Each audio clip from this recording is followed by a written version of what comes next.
Hello అండి. Hi, welcome back to my channel. ఈరోజు మనం సమ్మర్ స్పెషల్గా ఖచ్చితంగా ప్రతి ఒక్కళ్ళు ఇంట్లో చేసుకునే రెసిపీ అయితే చూపిస్తున్నానండి. అది ఏంటంటే రాగి జావా, రాగి అంబలి అని కూడా అంటారు కదా. ఇదైతే ప్రతి ఒక్కళ్ళు ఇంట్లో పిల్లల కాడికి పెద్దవాళ్ళ దాకా ప్రతిరోజు తాగుతూ ఉంటారు కదా. ఈరోజు నేను 2 మెథడ్లో ఎలా చేసుకోవాలో చూపిస్తున్నా. అది కూడా ఒకటి కారంగా, ఇంకోటేమో స్వీట్గా, 2 పద్ధతిలో అయితే చూపిస్తున్నానండి. మీకు ఎలా వీలైతే అలా చేసుకొని తాగడానికి అయితే ట్రై చేయండి. ఆరోగ్య ప్రయోజనాలు అయితే చాలా ఉంటాయండి.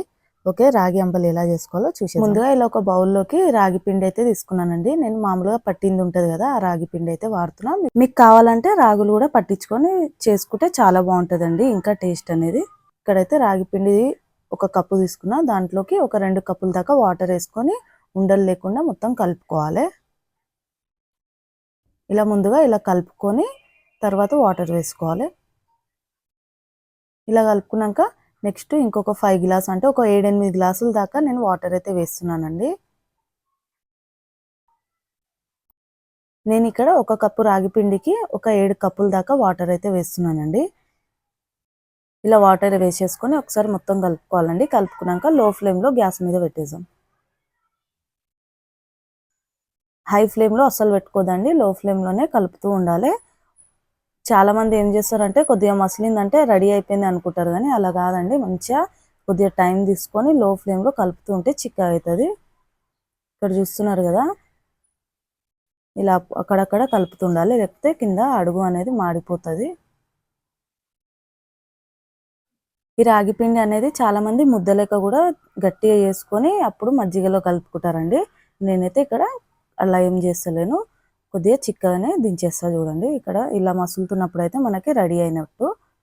నాకు ఒక 10 to 15 మినిట్స్ లోపు రెడీ అయిపోయిందండి. ఇలా రెడీ అయినాక పక్కకు పెట్టేసుకుందాం చల్లగానికే.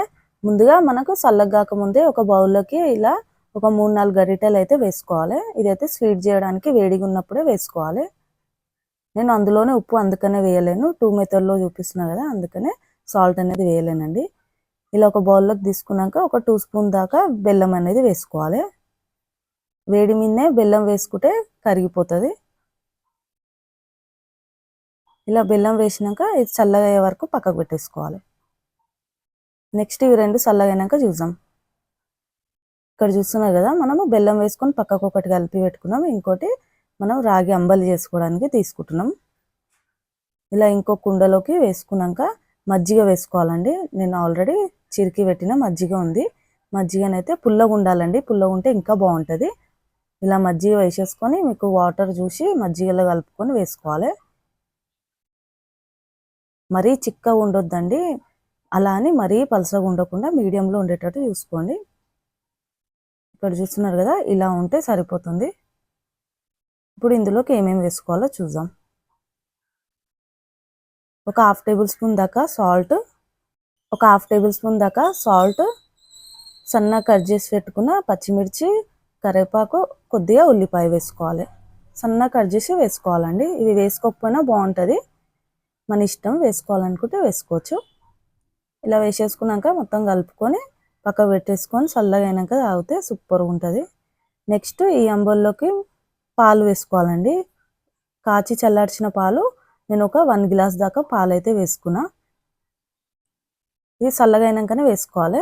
వేసుకున్నాక మొత్తం కలుపుకొని పక్కకు పెట్టేసుకుంటే రెడీ అయిపోయింది. స్వీట్ అంబలి కూడా రెడీ అయిపోతుంది. కొద్దిగా పైకి డ్రై ఫ్రూట్స్ అనేది వేసుకోవాలి, అది మన ఇష్టం, అంతే. నేను ఏదో కొద్దిగా వేసిన అంతే. అంతే అండి, రెడీ అయిపోయింది. 2 టైప్స్లో అంబలి అనేది ఎలా చేసుకోవాలో చూపించా కదా, మీరు కూడా ఇలా ట్రై చేయండి. ఒకసారి కాకపోయినా ఒకసారి పిల్లలు ఇలా స్వీట్గా తాగడానికైనా ట్రై చేస్తారు. ఎప్పుడు మనం ఒకటే లెక్క వేయకుండా ఇలా స్వీట్ కూడా బెల్లం వేసి ఇస్తే పిల్లలు కూడా తాగుతారు, హెల్దీ కూడా ఉంటారు. ఓకే అండి, చూశారు కదా, ఎంతో టేస్టీ అంబలి అయితే రెడీ అయిపోయింది. డెఫినెట్గా మీరు కూడా రోజు చేసి తాగడానికైతే ట్రై చేయండి. ఇలాంటి మంచి రెసిపీస్ కోసం మన ఛానల్ని అయితే సబ్స్క్రైబ్ చేసుకోండి. మరొక మంచి రెసిపీతో కలుద్దామండి. బాయ్.